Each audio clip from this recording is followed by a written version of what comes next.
juridiquement, il a le droit de convoquer la garde nationale dans certains cas très précis qui sont des cas jugés assez extrêmes.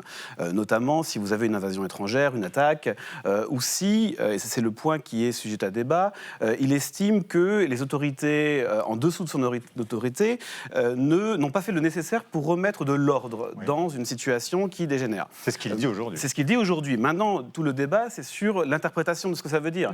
Parce que, grosso modo, ce qui s'est passé il y a quelques jours, c'est que vous avez eu des arrestations qui ont dégénéré, grosso modo, chez un monsieur bricolage américain.